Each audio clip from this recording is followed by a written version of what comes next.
Will Dupree here in the KXAN live studio. We are about to carry a press conference live from Harris County.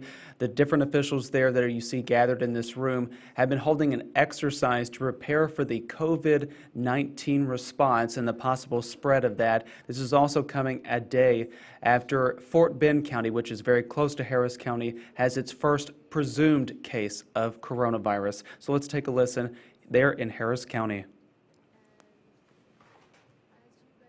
On Monday, we stood up our Office of Emergency Management. We activated to level 3, which is increased readiness, and we activated the Emergency Operations Center right here at TransStar, where we now have our partners physically together. And so I wanted to share what we have been doing in terms of that activation and supporting Fort Bend, as well as what folks can do given the current situation.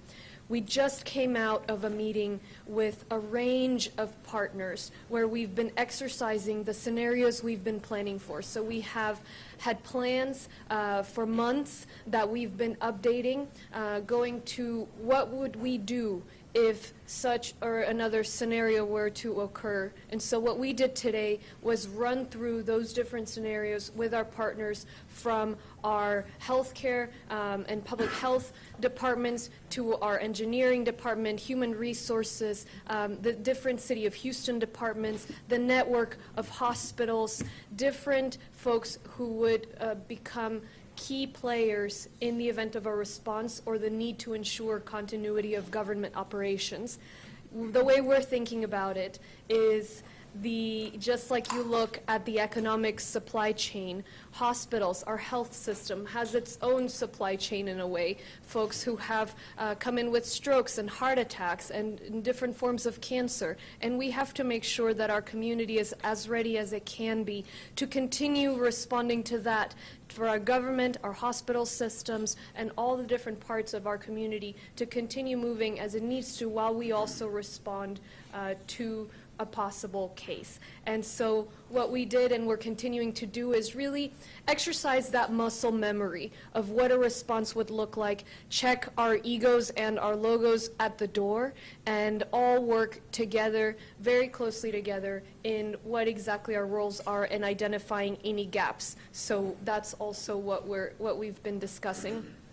The broader posture is, first of all, we want to continue monitoring the situation. We are in a moment of containment with this case, right? And so if we ever get to a place where we don't know where positive or presumptive positives are coming from, how they got infected, and those kinds of issues, that's a different situation. That would mean, coronavirus is out in the community and we don't know how it's spreading. Right now, we know, the origins of this one case. We have other cases that we're testing. Eventually, the reality of it is, one of them is going to come back positive at some point. But all of the cases we're testing right now, we know the origin, and we are contacting any folks that are involved in those cases to try and contain. And so for now, we have to remember, the flu has killed 10,000 people already in the United States this season. Coronavirus, we're at 11. We are at a point where this is contained. We still haven't had a case in Harris County, and we are preparing as best possible for if and when we do, to make sure we share that with the community.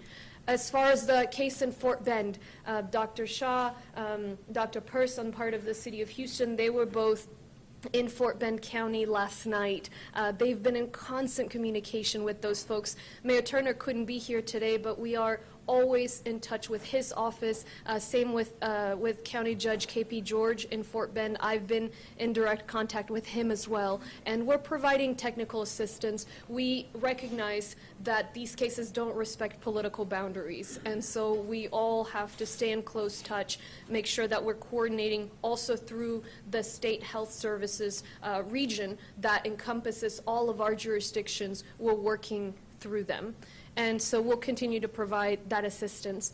As far as what else we need, we know that funds are coming down from the federal government for coronavirus response. We have to make sure that those funds arrive to boots on the ground, to us here at the local level, and they don't just stay, at higher levels of government. We're the ones that are going to be doing the testing, the city is. We're going to be responding. We're going to be protecting the community. And so we're working with our legislative delegation right now, our congressional delegation, to help make sure that we get those funds. In terms of what folks can do, right now we're still at a point where we need folks to be vigilant, help us do your part. So wash your hands. I've noticed a lot of people trying to avoid shaking hands. That's great to the extent that we can try and, keep ourselves and our surroundings as hygienic as possible, washing hands, sneezing and coughing into a tissue, not into our hands. If you are sick, please don't go to work if you can help it. For any employers out there, this is the time to begin thinking about, if we ever got to a position where we had more cases and we had to, ask folks to stay home, how would you do that? Those are the kinds of conversations we're having. So for employers out there, that's something you can begin thinking about. Would my employees be able to work from home? What would my operation look like? Right now, though, we are at a preparation period. We are at a containment period. We still don't have a case. Everyone is taking the necessary precautions, and we are all working very closely together to make sure that we can respond adequately. I'll repeat the remarks in Spanish, and then we'll make time for questions from the different folks here behind me. En español, sé que la gente está preocupada y nerviosa después del caso en Fort Bend anoche. Quería hoy explicar lo que estamos haciendo aquí en la Oficina de Manejo de Emergencia. Como saben, el lunes activamos la Oficina de Manejo de Emergencias. Tenemos aquí el Centro de Operaciones ya activado, con el personal trabajando día a día, todos juntos en TransStar para poder responder. El día de hoy, esta mañana, acabamos de terminar un ejercicio con docenas de miembros del gobierno y otras organizaciones, planeando cómo respondemos, practicando exactamente cómo implementaríamos los planes que hemos venido diseñando. Como saben, por ejemplo, los hospitales, ellos reciben pacientes día a día que tienen cáncer, un ataque al corazón, temas que no van a detenerse con este virus. Entonces tenemos que asegurarnos que nuestro sistema de salud y también los sistemas del gobierno puedan continuar funcionando, aunque comencemos a ver casos en el condado Harris. Hemos trabajado con los distintos hospitales esta mañana, con los distintos departamentos, con los departamentos de policía, al igual que la ciudad de Houston. Tenemos aquí el director de salud de la ciudad de Houston y hemos estado en contacto con el juez del condado en Fort Bend, con KP George. Entonces, en este momento se trata de monitorear, de planear. En cuanto al caso en Fort Bend, hemos estado apoyando a ese condado. Anoche mi director de salud pública y también el director de la ciudad de Houston estuvieron juntos hasta tarde con los oficiales de Fort Bend, yo también por teléfono con el juez del condado allá, apoyándolos y asegurándonos que todos estamos trabajando en conjunto, porque sabemos que estos casos no respetan las líneas políticas. Estamos trabajando con el estado de Texas en nuestra región que nos corresponde para todos coordinar. Lo que hicimos el día de hoy es realmente olvidarnos de los títulos, olvidarnos de los egos y todos trabajar juntos en planear e identificar cualquier debilidad que podamos ver a futuro.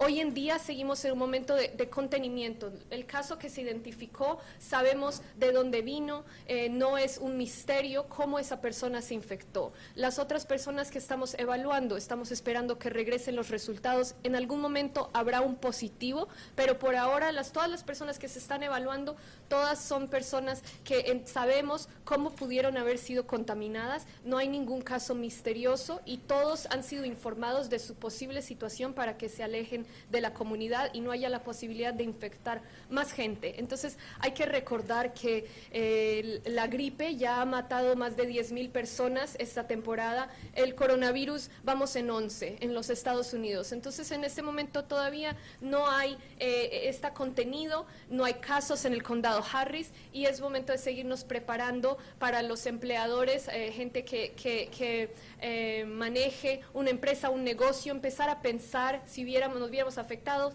podrían mis trabajadores trabajar desde casa, qué haríamos, y para los individuos todos en la comunidad seguirnos lavando las manos, tosiendo, no en las manos, si están enfermos no vayan a trabajar si pueden, y nosotros seguiremos trabajando por todos. En cuanto recibamos un positivo se le informará a la comunidad.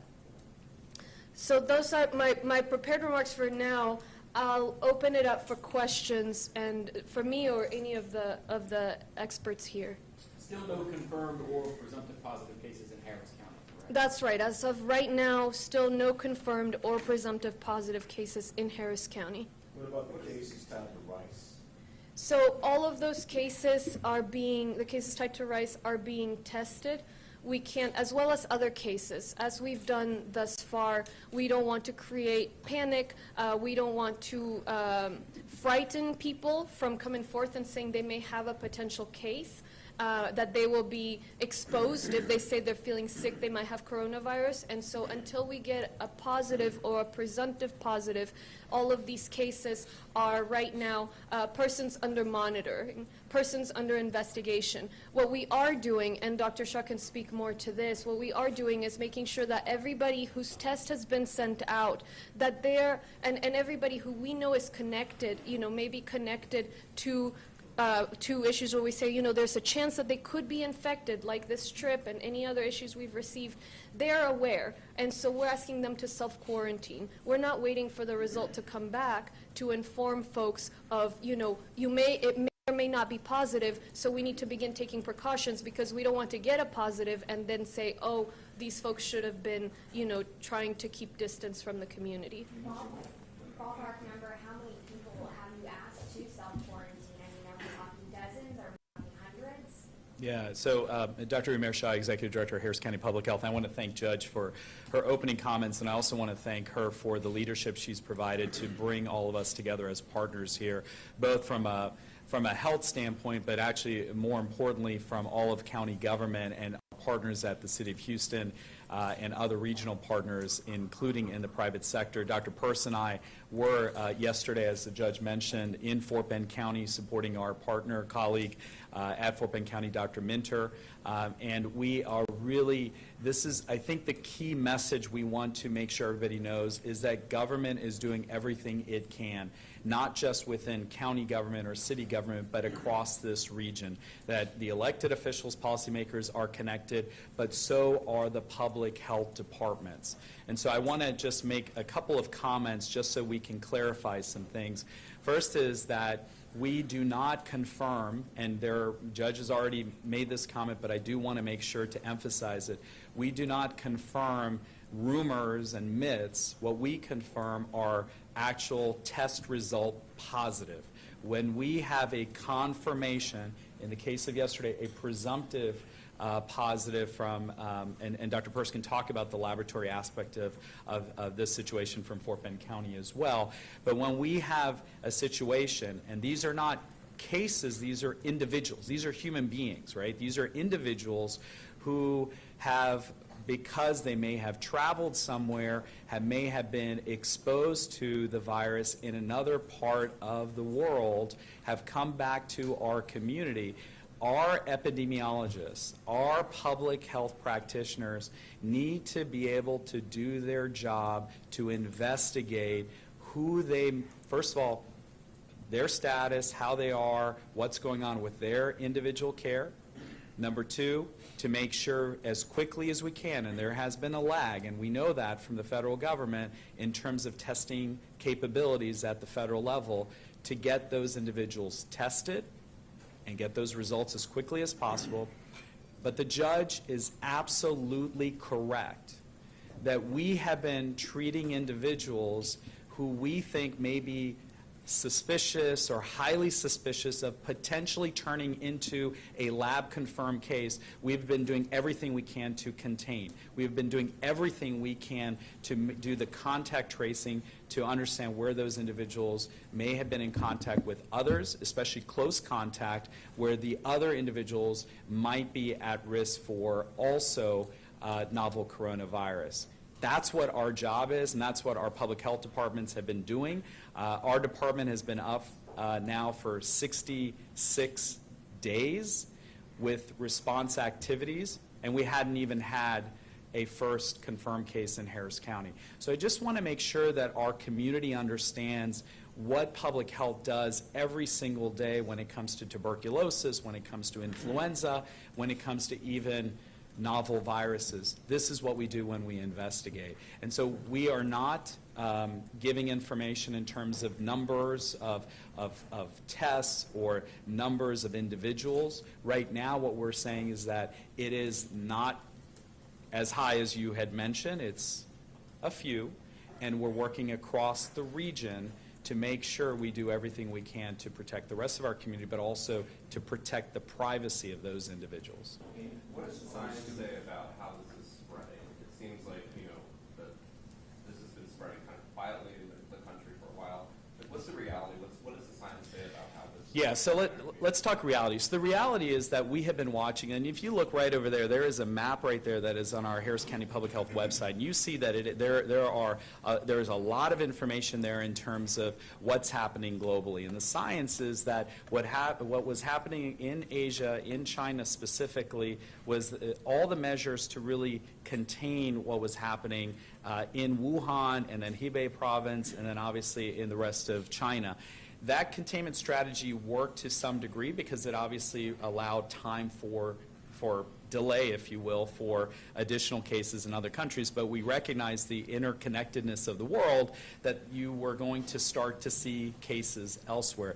The science has evolved in that we're learning more and more about this new virus. So the reason that it's a nuanced message, we are concerned about the flu. We know the influenza kills people every single year, and that is the case right now as we speak because we are still in flu season. But we also are concerned about a new virus that made a jump from animals to humans. And we would be foolhardy if we did not share that concern with our community.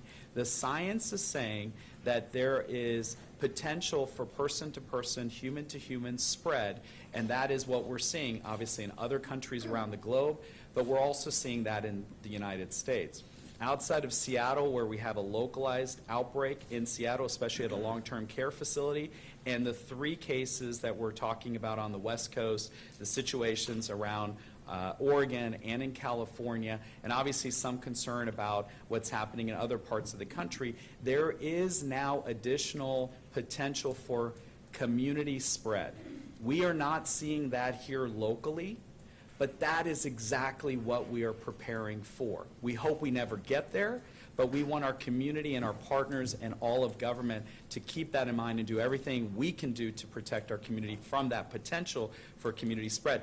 But, and this is a really important mention that the judge, message that the judge said, Dr. Porsa mentioned, Dr. Purse has mentioned, and all of our team members, our community should be prepared for additional cases. That may happen today, that may happen tomorrow, that may happen a week from now. Our community should be prepared that we are going to be back up here and having very transparent discussions and announcements to say we have an additional confirmed case, whether it's presumptive positive or it's a confirmed case, because that's the nature of the evolution of a would-be potential pandemic. And that's what we've been seeing around the globe. And so we want to make sure that we get that clarified as well. One point, and Sure. I know you guys have more questions for Dr. Shah, but one thing that's important to highlight to your question about the science is we saw, for example, in Seattle, there were cases that were diagnosed, and then once they were diagnosed, they were tied to all these other folks in the community. And so what these folks are doing day and night is anyone who could potentially be diagnosed, as Dr. Shah mentioned, is really investigative work, trying to figure out who they are and who they've come into contact with, and informing all of those people. Like let's hope you are not a positive. But if you are, we're going to do everything we can. And some of these folks are in other counties, and so we're speaking with the other counties and saying, hey, you ought to go follow up with these people and make sure that they know, to stay away from folks. So we are really asking every question about how can we do better, how can we learn from the what's happened and the lessons that we've taken from other jurisdictions that in a way are a little bit in the future from where we are. I wanted to have Dr. Peirce address the lab. I think there was a question about lab, so I would like to have Dr. Peirce address that, including capacity issues. Thank you, Judge Addo, and thank you, Dr. Shaw. So the City of Houston lab, as of today, does have the ability to do some limited testing. The advantage that gives us is that we will be getting answers much more quickly than we have up until now, when the samples had to be sent to the CDC, and there have been a several-day lag. So we'll be getting the results of tests. We're going to be telling folks in about 24 hours, and the reason we run it takes hours to run the test. And so we'll start with the batch that we have in the morning. By the end of that day, we'll have the results, and during that same time, we'll be taking in samples throughout the community that would be run the following day. So it's going to be about a 24-hour turnaround.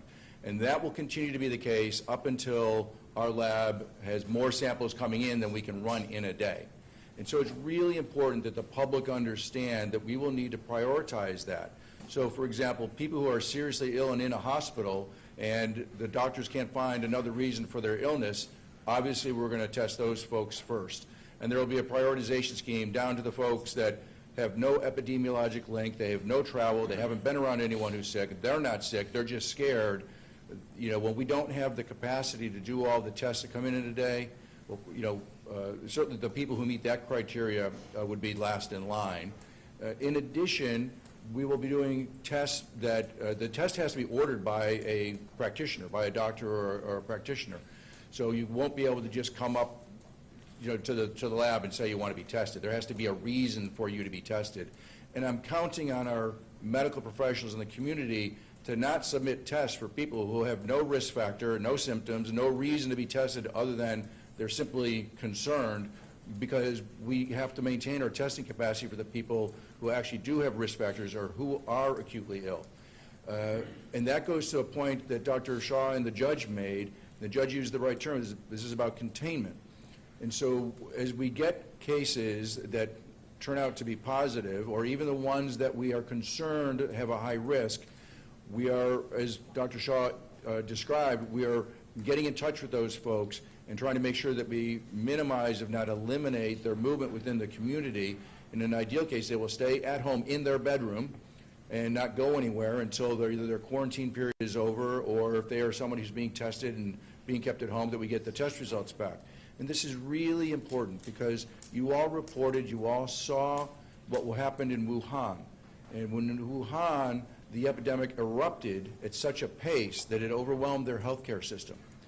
Wuhan didn't see this coming. Wuhan had no advance notice. We have advance notice. We have this time right now for the public to be educated on the things that we are doing, and just as importantly, on the things that the public can do. And so we've talked about these things, and I'm going to say them again, and we will keep saying them. Cover your cough with a tissue. Throw that tissue out. If you don't have a tissue, cough into your elbow. Do not cough on your hand. Wash your hands frequently. Washing your hands is better than using hand sanitizer. If for whatever reason you have hand sanitizer and you can't get to a lavatory to wash your hands, that's when you use the hand sanitizer. Please don't use hand sanitizer instead of washing your hands. We're going to run out of it, and it's not as effective. It's very good, but it's not as effective as washing your hands. And very importantly, if you are ill, don't go to work. If your child is ill, please don't send your child to daycare. Don't send your child to school. This is why employers have sick time, and so that the employees can stay at home. This is why these things are in place, so that we can minimize the spread of a virus throughout the community. And I want you to imagine a graph. And on the vertical axis is the number of people who are sick, and on the horizontal axis is time. In Wuhan, what happened was they got a lot of people very sick very quick, and it spiked very high. And we saw all this on the news, and it overwhelmed their healthcare system. If we do our containment strategies from the government side, and individuals do their containment strategies, their personal hygiene things we've talked about, we can flatten that curve, and we can keep that peak at a much lower level. Now, in the end, quite honestly, that may make this thing drag on a little bit longer because it's a virus, and snuffing out a virus is difficult, so it may carry on longer. But what's important is the peak doesn't get to be above the capacity of our healthcare system. Then there will be a hospital bed available for everyone who needs a hospital bed at the time that they need it. And we won't have the situation that the folks in Wuhan fell victim to, which was this huge spike that overwhelmed their healthcare system such that they had to build several new hospitals very quickly in order to try to catch up. So the point that I'm trying to make is that we have a responsibility to do things that we're talking about. This is identifying cases, identifying possible cases, people who've got risk factors, and trying to get them to quarantine themselves and isolate, and all those things that we've talked about. But just as importantly, the public is empowered to protect themselves with these things that we keep talking about over and over again. And the public needs to understand that we can't do this all on our own.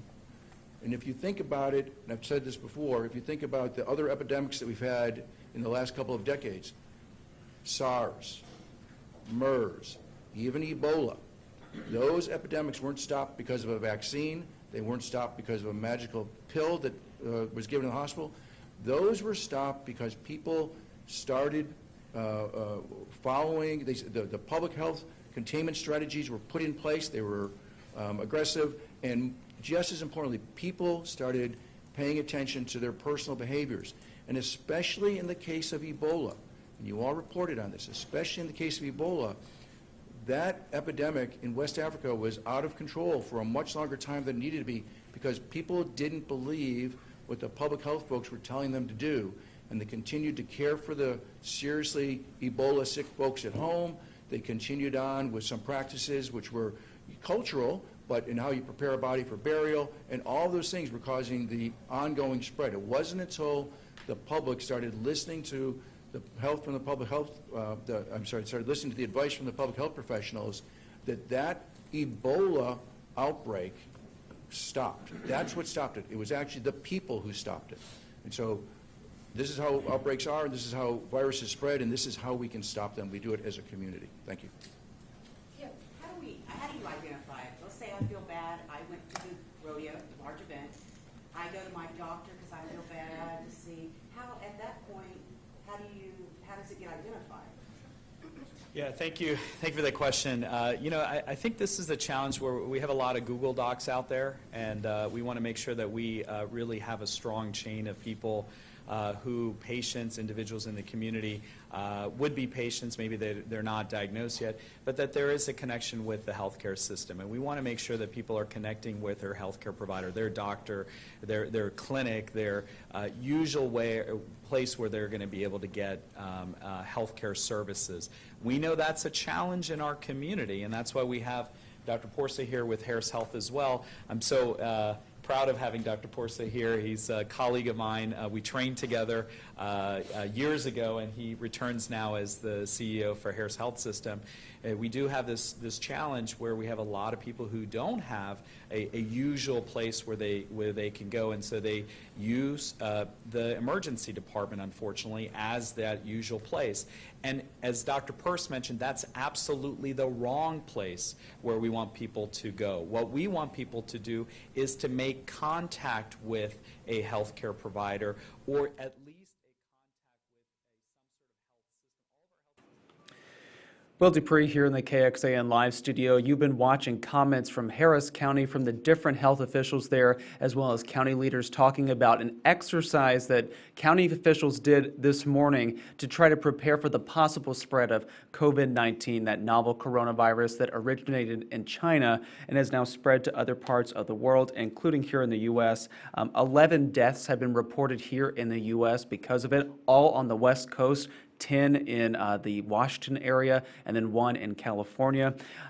As these officials there said, and people here in Austin have said as well, there have been no confirmed cases or confirmed presumptive cases in either Harris or Travis County. There was one presumptive positive case in Fort Bend County. That's awaiting additional testing to officially confirm that, so we're going to keep tracking this. We are going to be taking down this stream here now in a moment. We're going to be bringing you remarks from Senator Elizabeth Warren, who is ending her presidential campaign. I'm going to prepare for that and then provide that here live on our streaming platforms. So thank you all again for watching. We will be streaming a press conference a little bit later today from Governor Greg Abbott and the Department of State Health Services, because they're going to be talking about the state's ability to test for the novel coronavirus, and we will have that at about 2 o'clock this afternoon. So stick around with us here on KXAN Live. We do appreciate it. Thanks again, everyone, for watching. We'll see you back here in a little bit.